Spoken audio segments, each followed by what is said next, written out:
Because so many of our Aboriginal kids leave school, they can't read, they can't do their maths because they drop out at year 9. You've got to be educated for life, you know. Life is so diverse, I suppose. You've got to be able to deal with it and cope with it, and more so if you're Aboriginal. It's very difficult out there if you don't know a few things.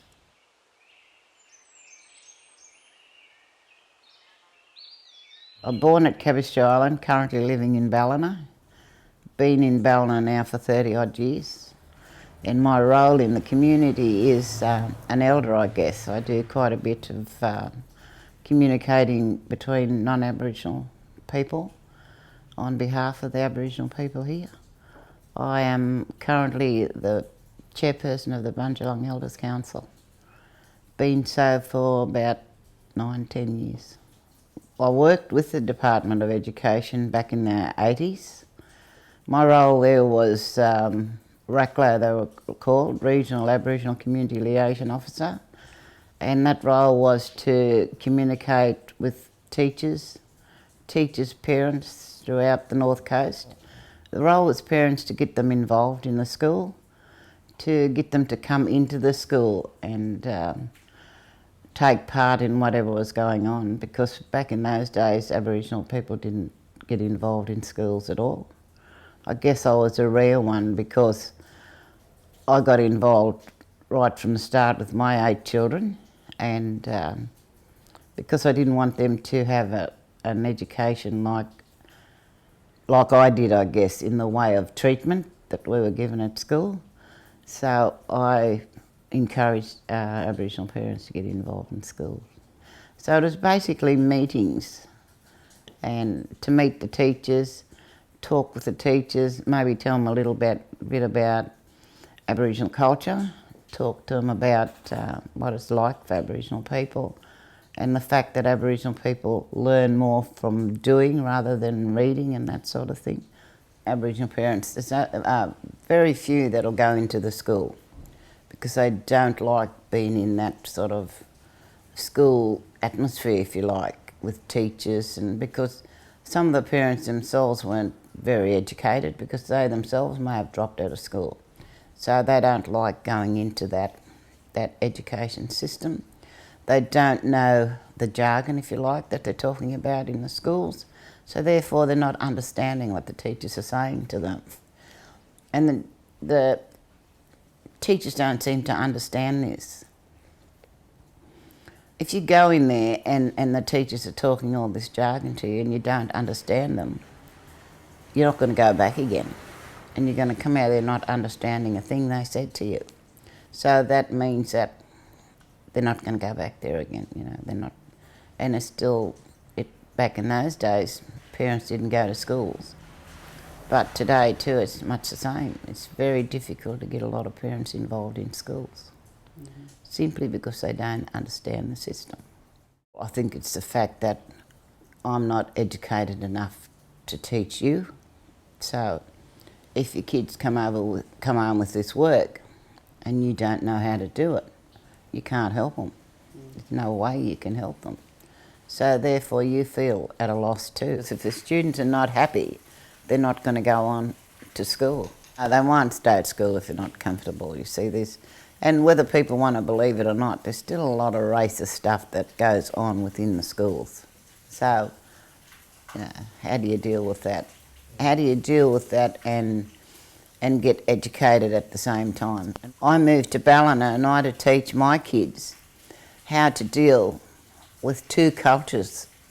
Probably you could use the word two cultures, because I had to teach them how to be an Aboriginal person, but also to fit in with the white culture. So when they're at school and they get to school and they get these things said to them, they don't know how to deal with it.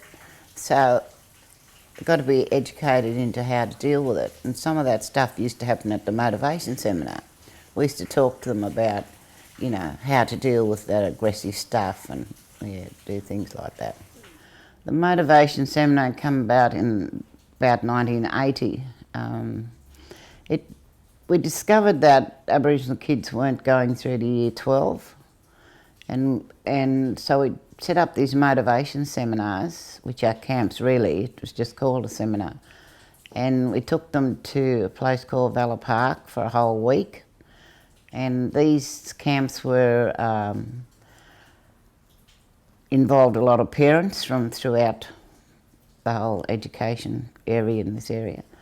And so we had over 100 students, and we had parents in each cabin with the students.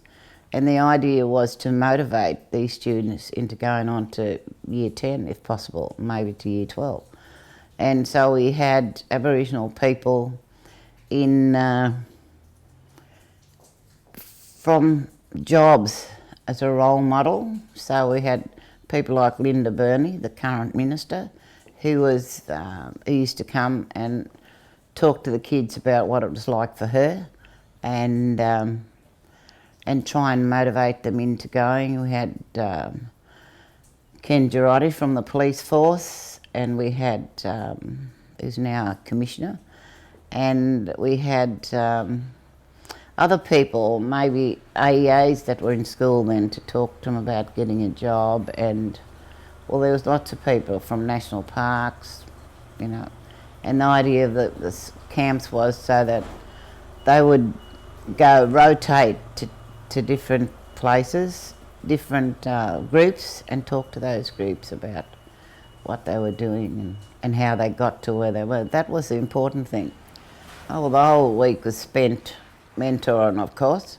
Henwood would start at 9 o'clock, where they would go to workshops and workshop with each of the mentors, and at night time they just did other activities.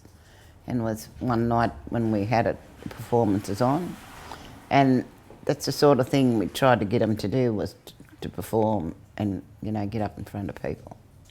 Also, it was important for the Aboriginal kids to get to know each other, because if you live in Ballina, how often do you see the people at Mully, for instance, or Tabulum?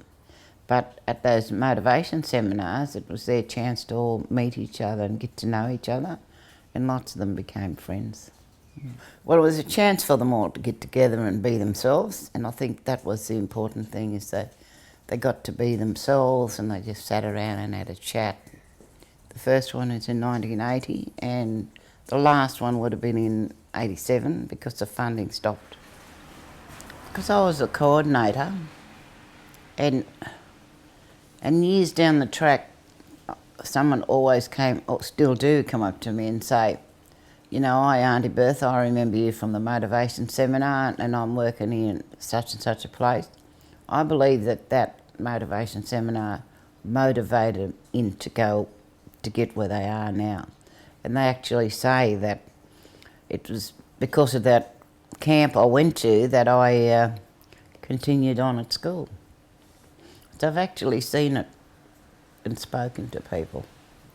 It was only 5 days a year, but it was every year. So kids look forward to that, to the following year, to go back, or to go to where the other kids went to, because they used to come back and talk about what they did there and how good it was. If we start at year 9, we could probably, the end result would probably be that there would be more Aboriginal kids going through to year 12, more of them looking at a career and maybe going on to universities. But you've got to start at an early age to encourage them to do all that. Try and catch up with them in year 10. It's too late, because they've already decided that they're not going to go on to year 11 and 12. So there's no way you can change their mind. And I know that. I've had experience doing that. So you need to catch them back in year 9. Education is very important for all kids, for all people, I guess, because without an education you can't get a job, you can't read signs in the street. There's so much that you can't do without an education. A lot of us get by not being educated, but the whole aim here is to get our kids to become educated so that they can get jobs and be better people, students if you like. Get out there in the workforce. So that's why I'm talking about education all the time. They get sick of me sometimes, but I think it's really important. But on the other hand, it's important for the education system to try and understand how to teach our Aboriginal kids too, because you'll find with most Aboriginal people that they learn from hands-on, not from reading. Well, everyone's got to have pride. If you haven't got pride in yourself and in your culture, I believe in the Aboriginal sense, that you don't have pride or respect for other people either. So if there's no respect for yourself and you don't have pride in yourself, you can't pass that on to others. And that's one of the most important things as a person, to have that pride and respect in yourself and respect others, and that will get you through life. I guess I would like to say that if there's anyone out there who, first of all, would like to fund a motivation seminar, and then someone who wants to coordinate it, I think you should work at doing it and go ahead and do it. Because there's us who's been there and done it, if you like, who's willing to talk about it and support you in every way we can, but not to actually do it.